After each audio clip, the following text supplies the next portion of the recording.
Jonas from O-goshi Judo here. From my previous post on O-goshi, I've got some comments where people are asking, this is great information, but how do I get that O-goshi grip to start with? So I want to go through that today.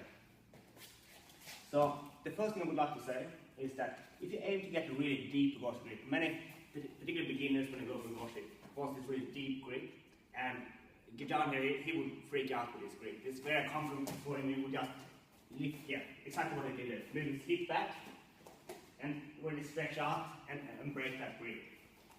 So what you want to do there instead is have quite a shallow grip. So just down here, it's not very intimidating for him, and I can actually still do O-goshi from that grip here.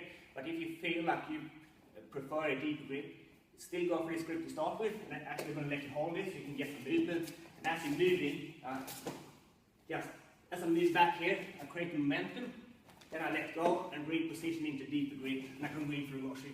So that's number one. Another thing, actually, I don't know if you noticed, I do left O-goshi when he's standing with right foot forward. So most people are right foot players, so right-handed. So he does stand with his right foot forward. It makes it easy to reach this hip. This hip is closer while that hip is further away. So if you're trying to do right O-goshi on someone who has right standard, and he stands, so you stand right footed as well, that makes it hard and far to reach. So that's just something to keep in mind, that it's a lot easier to do left-handed O-goshi from that perspective if someone stands right footed. If I wanted to go for right-handed grip when they stand like it, it's quite often they're really strong with his hip and knock that elbow down, and I sort of get this arm trapped behind me. That's not going to happen in the same way. You stay right through again. When I'm in here, try to lock that arm in. It's not as strong.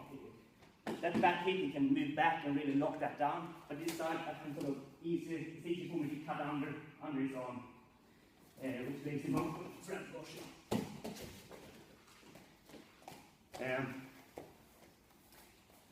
Another thing with a grip, like personally I'm not a very strong grip fighter, and that's why I gravitated to O-goshi. Might sound like an oxymoron to some people because they think you need deep grip, it's hard to get. But if you think about it, where it's easy to break a grip is when you hold sleeves.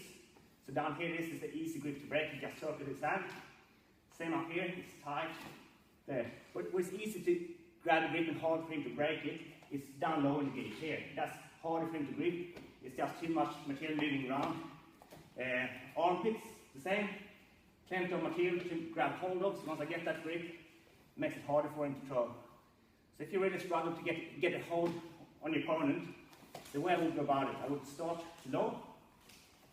So just grab the grip here, then climb my way up like climbing a rope. So deeper, into deeper grip there.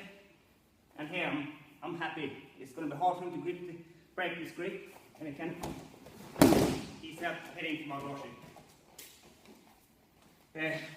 Final little lesson, if you find that this shoulder really gets trapped when you're heading for O-goshi with your grip, to sort of drag in behind like that, it's a few ways you can get around that. First, if you find yourself when you're hitting with O-goshi that you drag with the elbow up, you don't want to do that. Keep the elbow tucked down to your side, and